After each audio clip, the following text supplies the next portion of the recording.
വെള്ളത്തിൽ നിന്ന് ചാടി ട്രെയിനർക്ക് ഉമ്മ കൊടുക്കുന്ന ബ്ലാക്ക് ആൻഡ് വൈറ്റ് സുന്ദരൻ ആരാണെന്ന് മനസ്സിലായോ? ഈ വലിയ മീനിന്റെ മുകളിൽ കയറിയിരുന്ന പ്രകടനങ്ങൾ കാണിക്കുന്ന ആളുകളൊക്കെ ഉണ്ടോ? വെൽ ട്രെയിൻഡ് ആയ കക്ഷി കെട്ടിപ്പിടിക്കുന്നു, പോരാത്തിന് കാണികളുടെ കൗതുകത്തിന് വാല് കൊണ്ട് തട്ടി വെള്ളം തെറിപ്പിക്കുന്നൊക്കെ കണ്ടോ?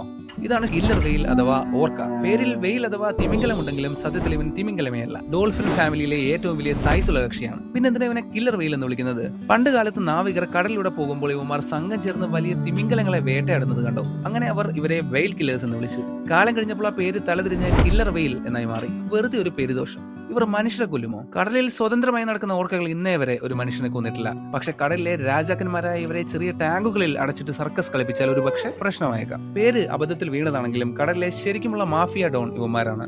എന്തിനേറെ പറയുന്നു, കടലിലെ ഭീകരന്മാരായ ഗ്രേറ്റ് വൈറ്റ് ഷാർക്കിനെ വരെ ഇവന്മാർ കൊല്ലും. എന്തിന്? കരളിന് വേണ്ടി മാത്രം. ബുദ്ധിയായാലും തന്ത്രത്തിലായാലും ഈ ഡോൾഫിൻ ഗുണ്ടകളെ വെല്ലാൻ കടലിൽ നിലവിൽ വേറെ ആളില്ല. പേര് കേട്ടത് തിമിംഗലമാണെന്ന് തെറ്റിദ്ധരിച്ചവരാണ് നിങ്ങളെങ്കിൽ എസ് എന്നും ഇല്ലെങ്കിൽ നോ എന്നും കമന്റ് ചെയ്യാമോ?